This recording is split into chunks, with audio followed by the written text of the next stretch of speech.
Hola, buenas tardes. Yo soy investigadora del Consejo Nacional de Investigaciones Científicas y Técnicas de Argentina. Estoy haciendo una estancia postdoctoral en la Universidad Nacional Autónoma de México en el área de Ecología Política y Estudios Rurales, estudios poshumanistas con la doctora Paola Velasco Santos. Eh, y bueno, muy agradecida de estar invitada en este ciclo de entrevistas de antropología rural. Bueno, les cuento de mi tema de investigación. Desde finales de la década del 90 trabajo en las relaciones naturaleza-sociedad, problematizándolas de los estudios poshumanistas más recientemente. El foco ha sido las transformaciones del mundo rural a partir del agronegocio y me voy encontrando con que la demanda social en esos entornos donde trabajo, tanto en la minería como en la forestoindustria, en la expansión de la producción de semillas y soja transgénica, semillas genéticamente modificadas de maíz y soja transgénica, tiene localmente grandes efectos sobre la salud humana. Y entonces la intersección se me va haciendo, conformando un campo donde la ecología política tiene que ver con la salud de las personas y los ecosistemas. Bueno, en principio que el posneoliberalismo y el neoliberalismo plantean la apropiación de los recursos naturales en mi país y en general en América Latina como una solución al desarrollo y a la pobreza. Y en realidad estos escenarios, los escenarios de expansión del agronegocio y la forestoindustria, el agronegocio en sentido ampliado, lo que se llama el neoextractivismo, genera escenarios de muchísimo contraste y muchísima desigualdad.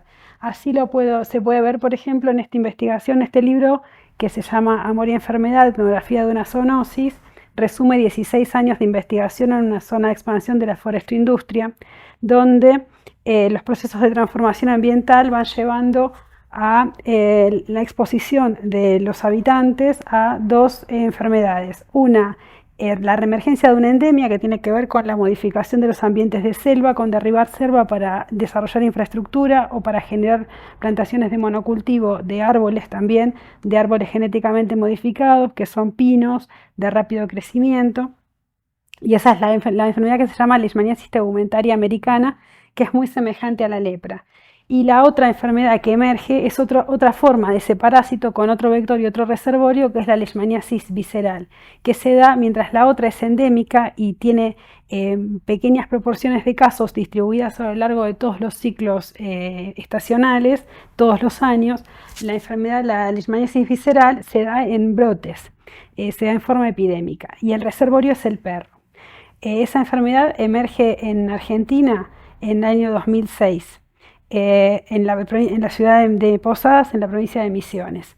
Como el reservorio es el perro, es una enfermedad que viene bajando en latitud desde Mato Grosso do Sul, donde más o menos se diagnostica en el año 98 y viene generando a partir de modificaciones ambientales, que es lo que desarrollamos nosotros, lo que aportamos a la explicación de la distribución de la enfermedad, eh, y por la modificación de la temperatura media, la temperatura media anual y la elevación de la temperatura mínima en esos entornos. Y al tener al perro como reservorio, la primera medida de control que se establece, como los padecientes son en general personas pobres, es controlar la oferta parasitaria al ambiente por eutanasia canina. Aunque el perro no es el que transmite, como en el caso de la rabia, sino que hay un tercer sujeto biológico son los flebotominios, que es un tipo de mosquito de arena, una mosca de tierra, que es el que picando al perro, después de picar al perro, pica a la persona. Entonces se necesita esa tríada, esa conjunción, ese ciclo de tres actores, de tres subjetividades en vínculo en un espacio doméstico, que son el flebotominio, el perro y el humano. Como del parásito del vector se conocía poco, la primera estrategia que se copia es una estrategia que se aplicó en China, que es la de erradicar la oferta parasitaria asesinando al perro.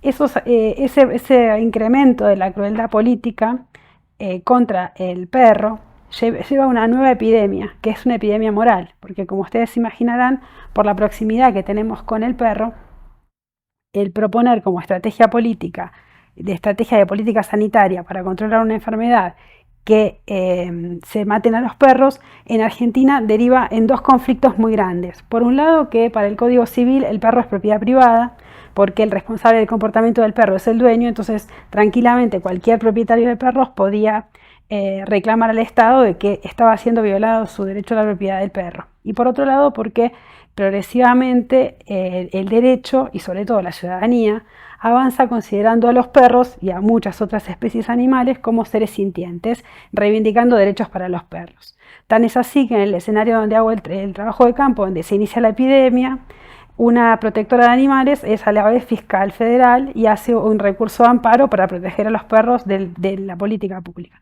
Entonces, cuando yo me incorporo al equipo de investigación, la política sanitaria con recomendación de eutanasia estaba congelada, porque no podía avanzar por ningún lado, porque si bien recomendaba que para controlar la enfermedad había que matar a los perros, nadie estaba matando a los perros, porque hasta había un debate dentro del Colegio Profesional de Veterinarios, porque la veterinaria es una rama de la medicina, porque asiste a los animales, no porque los condena, ¿no?, al sufrimiento o a la muerte. Entonces, en ese escenario es donde yo me propongo caracterizar las relaciones humano-animal de las poblaciones humanas con los perros en ese área de estudio, desarrollando una perspectiva que es relativamente novedosa en los estudios sanitarios, que es la perspectiva de una salud que propone la salud de las personas, pero en relación con la salud de las otras especies y de los ecosistemas. Y bueno, el libro plantea una serie de alternativas políticas a la gestión, y esas fueron las estrategias con las que yo acompañé. Ese es el principal hallazgo, creo, que tiene el libro, que es plantear una contribución de la antropología a la gestión de la política sanitaria a través de estructurar relaciones de una salud y un modelo de gestión municipal que permita la gestión de la salud animal y la salud humana simultáneamente con la salud de los ecosistemas. Un trabajo de larga duración, que fueron 16 años de mi desarrollo profesional en vinculación con los equipos del Ministerio de Salud. Entonces, para mí es una etapa cerrada, pero las demandas continúan operando. Por ejemplo, una de las cuestiones que estuvimos trabajando más recientemente es que los niños que se enfermaban en el área, una de las características que tenían esos brotes epidémicos es que no había sospecha en la atención primaria. En Argentina la atención sanitaria está distribuida en 3 niveles de atención: la atención primaria de la salud, los hospitales de derivación, que son regionales, y los hospitales de especialidad, que están en el 3er nivel de atención. Los niños que se enfermaban en el área de estudio, la enfermedad es especialmente grave, la leishmaniasis visceral, porque elevó la mortalidad infantil localizada en esa provincia, tanto como la mortalidad de la población económicamente activa, sobre todo los varones mayores de 40 años. Hay un solapamiento diagnóstico, que quiere decir que es una confusión entre formas de cáncer hepático y leucemia, entre los síntomas que presenta esta enfermedad y los que presentan esas otras dos. Entonces, los niños del área de estudio eran derivados al Hospital de Especialidad, al Hospital Nacional de Pediatría, para trasplante de hígado, porque al no sospechar el diagnóstico en el lugar de origen, los trasladaban con su mamá a la capital del país para hacerles un trasplante. Y cuando llegaban antes de hacerle el trasplante, le hacían el test parasitario y resulta que los niños estaban parasitados y no era un trasplante lo que necesitaban. Y tranquilamente podrían haber tenido derecho al tratamiento en el lugar de origen. Entonces, una de las estrategias que hicimos, analizando datos epidemiológicos con el Hospital de Pediatría, fue armar una capacitación in situ a los médicos de la atención primaria para que en el área endémica, en el área donde hay perros parasitados, se sospeche antes la infección y los niños puedan ser tratados en el lugar de origen. Porque, como todos sabemos, trasladar un niño significa trasladar a su mamá o a parte de su familia, que esa familia pierda el ingreso, el trabajo, las relaciones, el costo que todo eso implica para ese grupo familiar. Entonces, realmente, para dar derecho a la salud había que pensar en intervenir localmente y no en el traslado.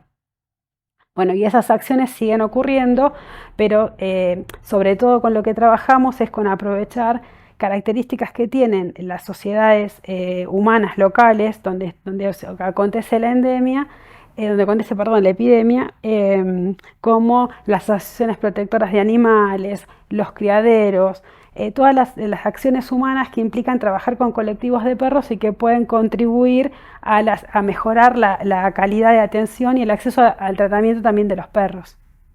Bueno, eso es muy difícil, porque también es muy difícil para es las fantasías de control de la humanidad, ¿no? Ahí en la página, ya les digo, los abordajes humanistas son los que están centrados en que la salud humana es prioritaria y esa salud humana es lo que ocurrió cuando se recomendaba la eutanasia del perro, que para lograr la seguridad de las personas, la seguridad sanitaria de las personas, hay que aniquilar especies. Y esa idea de gobierno de la vida es en realidad lo que nos lleva como sociedad capitalista a los grandes antagonismos con toda la naturaleza.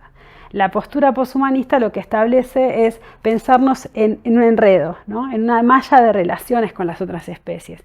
Entonces no podemos vivir en un mundo aséptico. La asepsia es una hipótesis para el quirófano. Lo vimos también lo que nos pasó con la pandemia, que es el otro libro que les traigo, ¿no? Que salió es un libro que terminé en 2018, pero que por la pandemia no podían sacarlo en papel porque las ratas se lo iban a comer, porque no podía circular, no había distribución en camión de los libros, entonces la editorial no lo imprimió.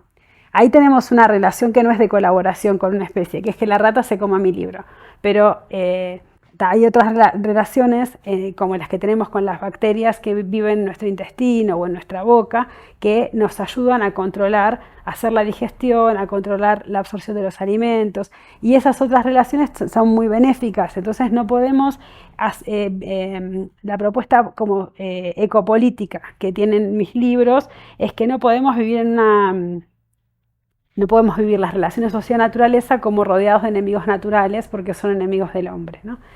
Tenemos que pensar en una convivencia y en enredos interespecie y en relaciones que relativamente nos lleven a vínculos de equilibrio. En el libro la alternativa la ofrece un gobierno municipal, que es el gobierno de Colonia Banda, que es una localidad del nordeste de la Argentina, que lo que establece es un tráiler sanitario que hace por la mañana atención primaria de la salud humana y por la tarde la salud veterinaria, la salud de los animales.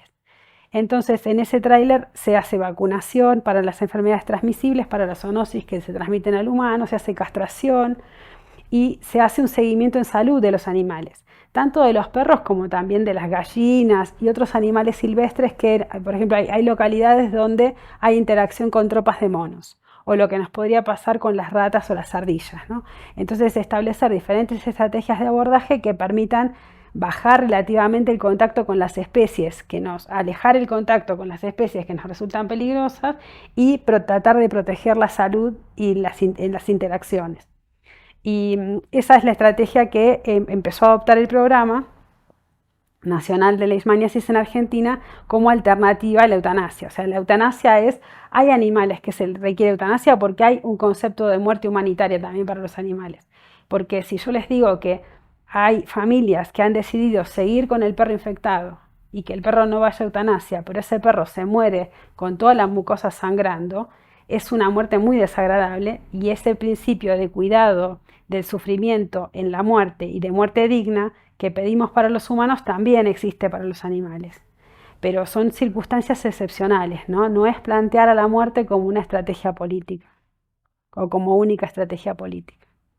Bueno, acá no sé si llega a mostrarlo en la cámara, pero acá se puede ver, en este gráfico se pueden ver la idea del gobierno humanista, ¿no? La idea donde el hombre está en la cima de la pirámide del gobierno de la vida y donde se toman esas decisiones autoritarias de gobierno de la crueldad, de gobierno por la crueldad. Una de las proteccionistas que tuvo la Argentina en la década del 50 fue una sociedad que generaron mujeres emigradas de nazis, ¿no? de represores nacionalsocialistas alemanes. Y ellas proponían matar a los perros sobre la idea de que los perros son animales que están hechos para convivir con personas. Proponían matar a los animales callejeros para evitarles el sufrimiento. Entonces, para mí eso es una dimensión de lo peligroso que es plantear a la muerte o a la crueldad, ¿no? al gobierno de la vida, atacando a las otras formas de vida, porque uno puede llegar a justificar de cualquier manera esa violencia. Por eso una de las síntesis que tiene la oración final de la síntesis del libro en la contratapa dice que planteo conocer desde una perspectiva biocéntrica y no especista, sin dejar de reconocer los derechos humanos, pero buscando proteger a la humanidad de su propia crueldad, ¿no? Que creo que es algo que éticamente tenemos que estar cuestionándonos permanentemente. esa decisión de ser crueles hacia los otros, ¿no? de querer gobernar por la violencia y por la muerte. Y este libro es sobre el confinamiento que tuvo más restricciones en las 2 ciudades más grandes.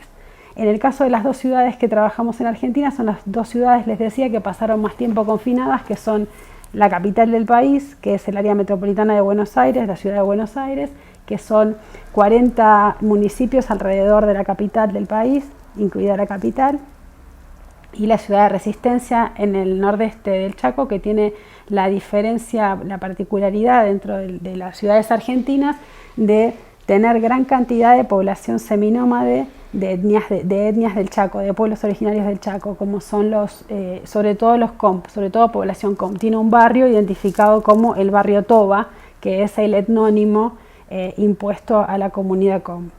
Entonces, bueno, dentro de las características de análisis que presenta este libro como singulares, a mí lo que me pareció interesante es darle continuidad en mi trayectoria de investigación con esta perspectiva de ecosalud y una salud que plantea el libro sobre leishmaniasis, y plantear que la COVID se da como una zoonosis en sindemia.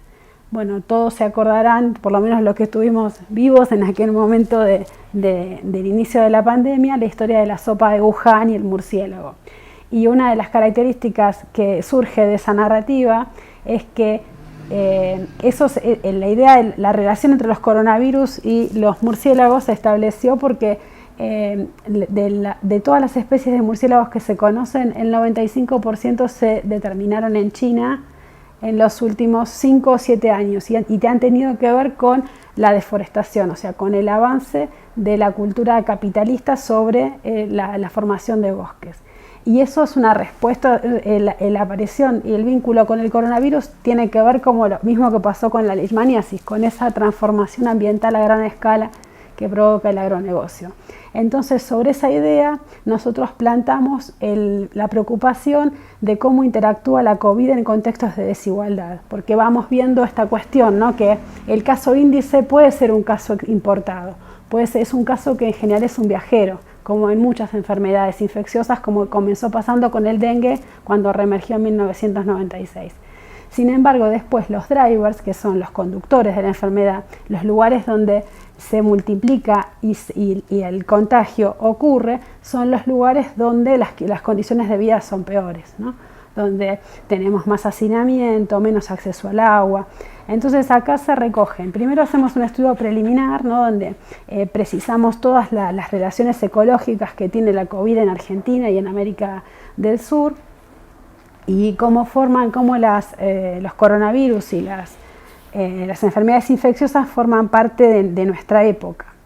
Y después lo que caracterizamos es la experiencia de esos barrios populares durante el confinamiento, mostrando especialmente cómo se agregan las enfermedades dentro de los mismos grupos sociales. La expectativa nuestra era que los peores indicadores sanitarios iban a estar en la región nordeste, y encontramos que, por ejemplo, la tuberculosis estaba en emergencia con valores mucho más altos que en Buenos Aires, que en el nordeste, que en Resistencia. Y por otro lado, el sarampión, que en Chaco no había casos de sarampión y en el área metropolitana sí había reemergencia de sarampión por fallas en la vacunación, que también son fallas en la escolaridad, porque son chicos que están en condiciones de empezar la escuela y no cumplen el calendario de vacunación porque los padres se mueven en el territorio y no acceden ni a la escuela ni a la vacunación.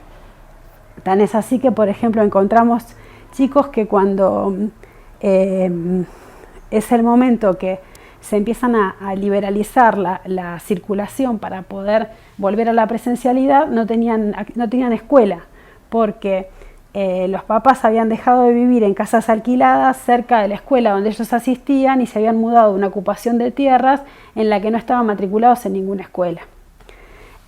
Y eso, bueno, entonces analizamos cómo esos procesos de precarización de la vida cotidiana estaban incidiendo también en las condiciones de vida y en la posibilidad de contagio. Y un contrapunto que me interesaba hacer en función de uno de los textos que leí de México, no publicados por la UNAM, sobre COVID, es que mostraba, por ejemplo, la nosotros en este libro trabajamos en las dos ciudades grandes y en un artículo en otra investigación que fue complementaria a esta, trabajamos en un poblado rural. Y en las tres escalas de análisis, o sea, en las dos grandes megalópolis, las dos grandes ciudades, las dos áreas urbanas, las dos áreas metropolitanas estudiadas, y en el área rural, lo que apareció fue una fuerte presencia del Estado en el control de la circulación de la ciudadanía. Eso lo caracterizamos como securitización de la salud pública, porque es la idea de que el Estado tratar de imponer por el control de la circulación el cuidado de la salud, termina reforzando esa lectura de que más que la atención y el cuidado de las personas por el sistema sanitario, la presencia policial en esos entornos. En los barrios populares donde trabajamos, por ejemplo en Bajo Flores, había un cinturón de 3 líneas de gendarmes con escudos antimotines cuidando un barrio popular. Entonces, ¿qué sentido tenía eso si no era penalizar o considerar que había una transgresión en el ser pobre, un especial peligro en ser pobre, y que esos iban a ser el foco de contagio, los drivers, los transmisores, o que eran las condiciones de vida, ¿no?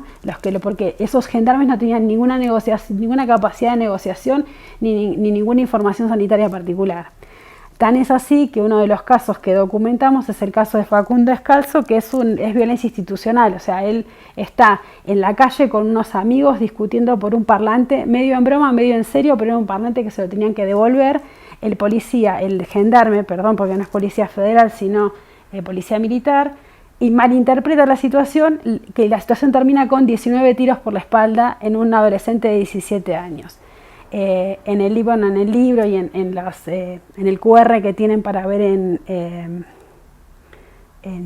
YouTube, se puede ver a la mamá de Facundo que ni siquiera le dejaban ver el cuerpo, ¿no? Porque la primera intención fue cremarlo como todos los otros muertos de COVID para que no se supiera que había pasado, pero como todo el mundo tenía celulares en el barrio, filmaron la escena de la represión y lo filmaron a él tirado en el piso, desangrándose, porque la ambulancia que estaba destinada a la emergencia COVID no podía, demoró muchísimo en llegar, y por él igual un tiro le había perforado el corazón, o sea que era imposible que se salvase, ¿no?